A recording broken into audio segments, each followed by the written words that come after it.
Well guys, it is finally official. Super Smash Bros. Ultimate is complete. Sora, being the final DLC character, completely closed out Smash Ultimate just the other day, and people are ecstatic. This has been the most requested Smash character forever, and Sakurai knew it, and finally it's so amazing to see him in the game. I knew Bayonetta wasn't the most requested. I mean, come on.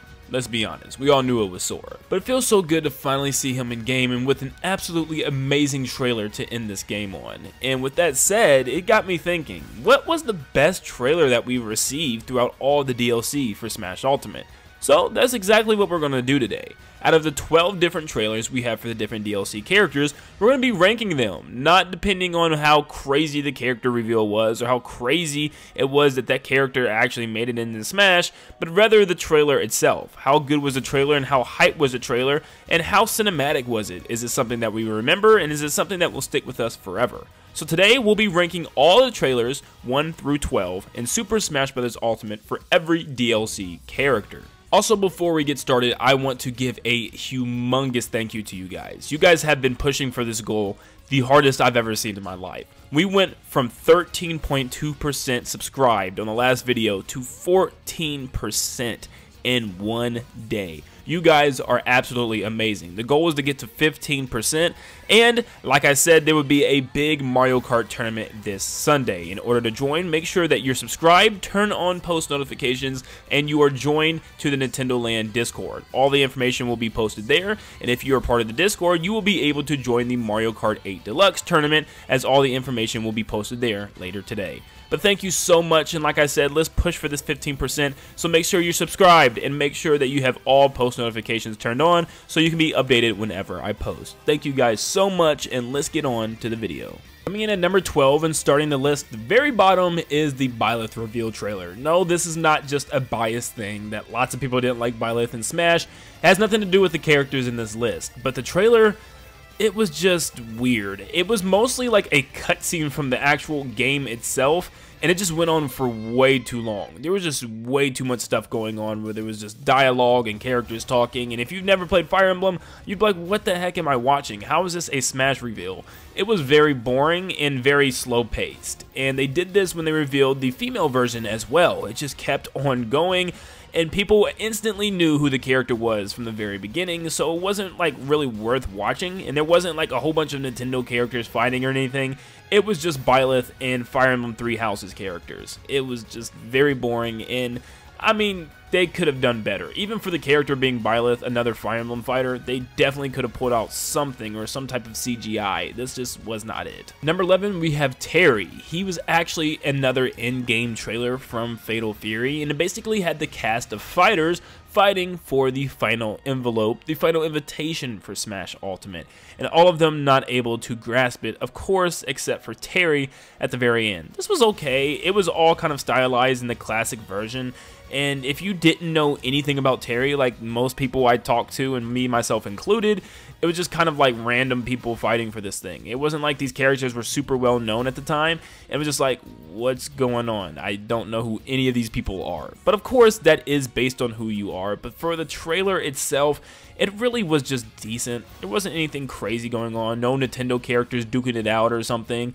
And at the very end, we get a quick CGI look of Terry, but that was really about it. It goes straight into his actual moveset, and the trailer ended pretty quick with that, so there wasn't anything special with this one. Number 10, we have Piranha Plant. Now, I know this one was all in-game made. Everything was made from the Super Smash Bros. Ultimate engine, but it was just so cool. It was so weird to just see Mario walk up to a Piranha Plant, which just looked like an item at the time, and then the Piranha Plant just to come alive and hit Mario. It was just funny, and then all the Yoshis kind of knocked out. Like, Piranha Plant just destroyed everybody in the Mushroom Kingdom until Mario showed up. It was actually pretty cool, and I guarantee you it shocked almost everybody to see, what, that's a player? It was just a shocking value, and it was just so cool to see Piranha Plant actually duke it out with the greats from the Nintendo universe. It was just so weird to see him running in his little pipe and everything, and it was just more of a surprise factor that I think actually worked really well as a trailer. Coming in at number 9, we have Pyra and Mithra. This one once again felt like an end-game for Xenoblade that was just some type of DLC or something added to the game. We kind of knew it was either DLC or Smash, but it did drag out for quite a while. Rex is just over here looking for Pyra and can't find her anywhere, and it's just him going throughout all these different areas of the game and different cutscenes taken from the game looking for Pyra, and then eventually finding her in Smash, of course. But we did get some type of character interaction as she was battling some characters from Smash, as she cut Link's remote bomb in half and blew it up on top of him, and then switched from Pyra to Mithra, which was pretty cool to see, and kind of a low-key cinematic in its own art style for Xenoblade, but it wasn't that terrible of a trailer. It just started off very slow. You got a cool little ending with them meeting up with Shulk in Guar Plains, so it was kind of a cool ending as well. Number 8, we have Min from ARMS. I think what kind of deflated this trailer is the fact that we knew it was going to be an ARMS rep from the very beginning. Sakurai came out and said we are putting in an ARMS character, and most people just right off the bat thought it was going to be Min, and of course it's Min, one of the favorite ARMS characters, but it was cool to see all the ARMS characters actually duking it out to fight for that Smash invitation. Unlike Terry's trailer, where it just kind of seemed like they were all just trying to grab it and missing it. This time it was kind of a pre-rendered, sketched out art style that I actually really thought was pretty cool. And then you got to see Min kind of punching everybody at the end in order to take it. Unfortunately, my girl Twintail didn't make the cut, but it was cool to see Min kind of in this ramen shop. If you played ARMS at all, you knew it was going to be Min just standing there and feeding Kirby and Captain Falcon with ramen, and then eventually busting out of the establishment in order to go fight. And it was just kind of a cool little fun trailer that lots of people used as memes and stuff, but I liked it. Number 7, we have Joker. Now, I know this could have been more cinematic for sure, but the way that it absolutely blew people's minds and the way that it came in so unexpected at the Game Awards was just so strange. The trailer started off with Joker just kind of running around and all the different characters in the game talking to him and wondering what he's running for and what he's trying to steal this time, and eventually seeing him flip over a white Smash envelope, which was just so crazy to actually see. Then we see all these phantom versions of different Smash characters appear, and Joker just kind of get revealed by grabbing the greatest calling card of all time, being Smash Ultimate's envelope. And this was just so cool to see when he flipped it around. I don't think anyone expected it. Everybody thought it was going to be some type of new Persona or a Persona 5 DLC or something. I don't know. But this was just so random at the time, and no one ever expected Joker from Persona 5 to make it in Smash. But based off the trailer itself, it wasn't the greatest trailer, but it definitely was an interesting one to say the least. Coming in at number 6, we have Kazuya. Kazuya was a weird trailer. The only thing that was kind of weird about it is that we knew who it was so quick into the trailer. Like the first 7 seconds, they revealed who it was. It was just strange. But Kazuya is pretty much just taking different Smash characters and tossing them off a cliff into the lava down below as a Tekken reference. But this was an actually pretty okay trailer. This could have been a lot better. The music just kind of set the tone in a weird way. It was just kind of like bland. I can't even explain it. It wasn't hype music or anything. It was just some drums and stuff playing in the background. But Kazuya just dropping characters off the cliff is hilarious, you have to admit. Dropping Min and then kicking her arm off, and then eventually dropping Kirby at the very end of the trailer and watching him float back up. It was just actually a funny trailer. It was a quick one, and it was just quick and to the point. I guess that's better than a very long drug out trailer, but I don't know. I felt like it could have been a little bit better.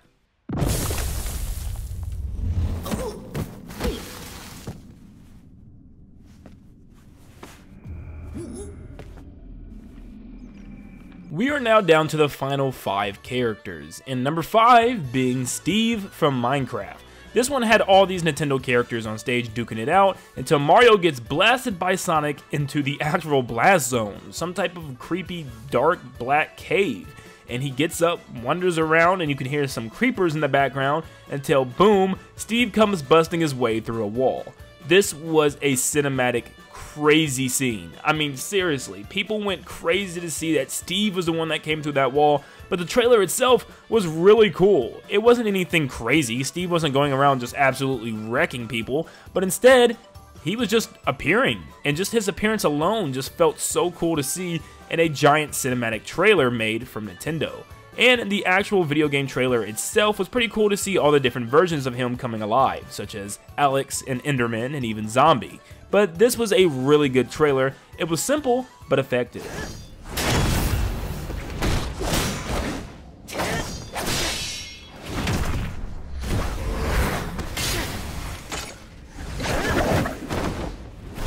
Coming in at number 4, we have Hero. Hero's trailer actually felt like an in-game cutscene from a subspace emissary that we didn't get. Oh my goodness, it was so good. Having Link fight corrupted Meta Knight and Marth, it was just a very high-paced, high-action, intense fight until Hero finally comes and saves Link at the last second off his horse. But then it continues. Hero gets blasted against a wall, right by a little slime, until eventually his other hero buddies come in and help him out. The heroes from the past Dragon Quest games. It was just really cool to see all of them standing with each other in order to fight the mob of corrupted characters coming their way. It was a really beautifully made cutscene, and it was just an awesome, intense scene that was not too long and not too short. A very great cutscene.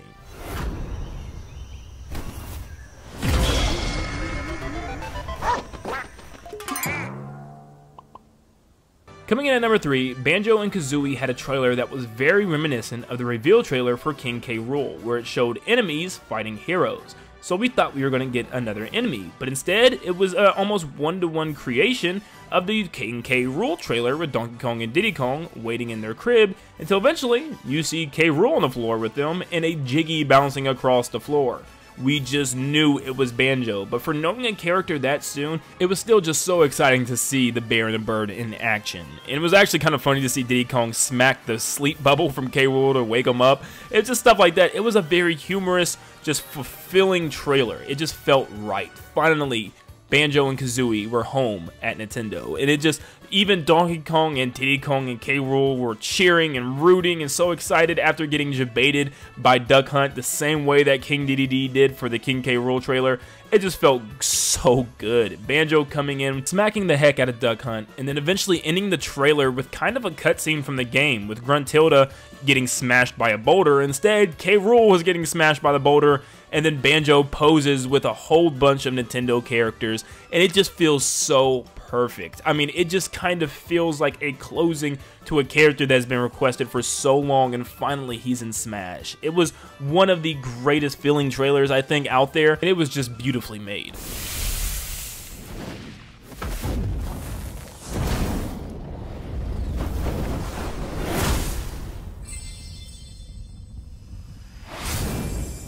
Number 2 is a trailer that we just received, being Sora from Kingdom Hearts.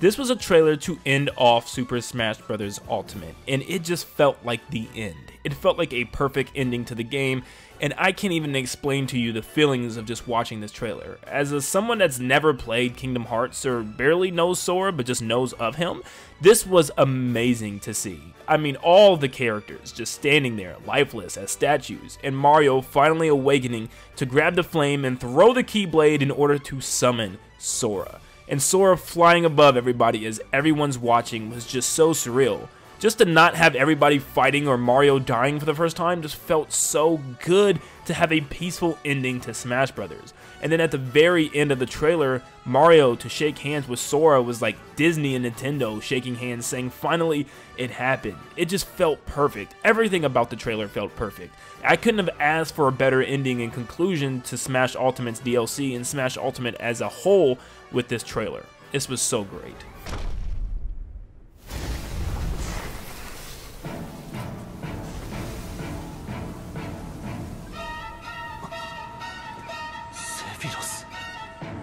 And our number 1 might not be as sentimental as Sora's, but man, was Sephiroth's reveal trailer something to be desired. This thing was amazing. You had the characters getting absolutely destroyed by Gleam, boss of Smash Ultimate that's been completely destroying every single character in the game. And just to have one new character show up and slice the guy in half just like that? I mean, come on, this guy has got to be powerful, right? Everybody's shocked to see Sephiroth floating in the air, and especially Cloud. There were so many cinematic cutscenes in this one trailer. You had Cloud and Sephiroth battling it out. You had Sephiroth knocking out half of the cast and stabbing, well, apparently stabbing Mario in the chest, which was just his overalls being hung on his sword. but it was just so cinematic. You even had a whole ending scene with Cloud defeating Sephiroth using his Advent Children style in the movie scene, I guess it's what it was from, but just ending it in such a crazy fashion where he's slicing him up with all these different swords. And I mean, it was seriously like a high quality anime battle, and it felt so right to see. It was so cool to see Cloud fighting Sephiroth from Smash Ultimate, and even Cloud getting a new final smash from it. That was pretty cool. But man, this trailer, it's going to be almost impossible to beat, I can tell you that right now. And that was all the Smash Ultimate DLC character trailers ranked. Of course, this was my list. It might be different for you, but let me know in the comments down below what you thought of this ranking and what you think should be in the top 5. Let me know in the comments down below, and thank you so much for tuning in. Once again, make sure that you're subscribed and make sure you turn on all post notifications to help us reach this goal. And if you want to join the Mario Kart 8 Deluxe Tournament this Sunday, coming up very soon, make sure you join the official Nintendo Land Discord where you can get all the information there. But thank you so much for tuning in, and like always, I'll see you all on the next one. See you guys.